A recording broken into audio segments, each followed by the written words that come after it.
नमस्कार दर्शकों, स्वागत है आप सभी का हमारे चैनल स्पिरिचुअल एंड हेल्थ में, जहां हम आपके लिए लाते हैं आध्यात्मिक ज्ञान से जुड़ी जानकारी, राशि अनुसार उपाय और मासिक राशिफल शॉर्ट्स, देवी देवताओं की कथाएं, एकादशी व्रत और पर्वों का महत्व।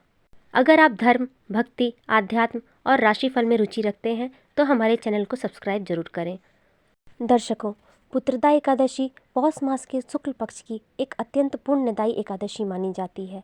यह एकादशी भगवान विष्णु को समर्पित होती है। धार्मिक मान्यताओं के अनुसार इस दिन किया गया व्रत संतान सुख प्रदान करता है, संतान की रक्षा करता है और वंश का विस्तार करता है। इसलिए इस एकादशी को पुत्रदा यानी पुत्र देने वाली एकादशी भी कहा गया है। शास्त्रों में बताया गया है कि जो भी भक्त श्रद्धा और नियम से पुत्रदा एकादशी का व्रत करता है, भगवान विष्णु उसकी संतान से जुड़ी कामनाओं को अवश्य पूर्ण करते हैं। अब आइए सुनते हैं पुत्रदा एकादशी की पावन कथा। बहुत समय पहले की बात है। भद्रावती नाम की एक सुंदर और समृद्ध नगरी थी। इस नगरी में राजा सुकेतुमान राज्य करते थे। वे बहुत ही धर्मात्मा, न्यायप्रिय और प्रजा का ध्यान रखने वाले राजा थे। उनकी पत्नी रानी शैव्या भी अत्यंत पतिव्रता, धार्मिक और दयालु स्वभाव की थी।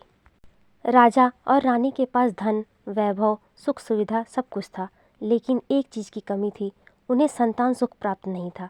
समय बीतता गया। राजा और रानी ने कई उपाय किए, दान पुण्य किया, ब्राह्मणों को भोजन कराया, यज्ञ और पूजा करवाई, लेकिन फिर भी संतान की प्राप्ति नहीं हुई। रानी शैव्या मन ही मन बहुत दुखी रहती थी और राजा को यह चिंता सताने लगी कि मेरे बाद वंश कैसे चलेगा, पितरों का श्राद्ध और तर्पण कौन करेगा। दोनों अंदर ही अंदर दुखी रहने लगे। एक दिन राजा अत्यंत चिंतित होकर वन की ओर निकल गए।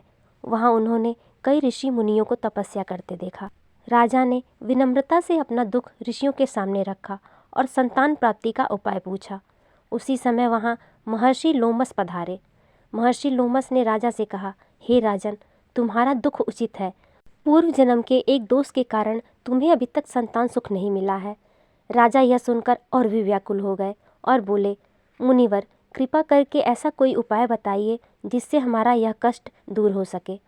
महर्षि लोमस ने कहा, पौष मास के शुक्ल पक्ष की पुत्रदा एकादशी एक अत्यंत पुण्यदायी व्रत है। यदि तुम और रानी इस दिन श्रद्धा, नियम और भक्ति से भगवान विष्णु का व्रत और पूजन करोगे तो अवश्य तुम्हें संतान की प्राप्ति होगी। राजा ने हाथ जोड़कर महर्षि को प्रणाम किया और व्रत करने का संकल्प लिया। पौष मास की शुक्ल पक्ष की पुत्रदा एकादशी आई। राजा और रानी ने प्रातः स्नान किया, शुद्ध वस्त्र धारण किए, भगवान विष्णु की विधि पूर्वक पूजा की, व्रत रखा, रात्रि जागरण किया और पूरे मन से संतान सुख की प्रार्थना की। उनकी भक्ति से भगवान विष्णु अत्यंत प्रसन्न हुए। कुछ समय बाद भगवान विष्णु की कृपा से राजा सुकेतुमान और रानी शैव्या को एक सुयोग्य, तेजस्वी और संस्कारी पुत्र की प्राप्ति हुई। राजा रानी का जीवन सुख और संतोष से भर गया। तभी से यह व्रत पुत्रदा एकादशी के नाम से प्रसिद्ध हुआ।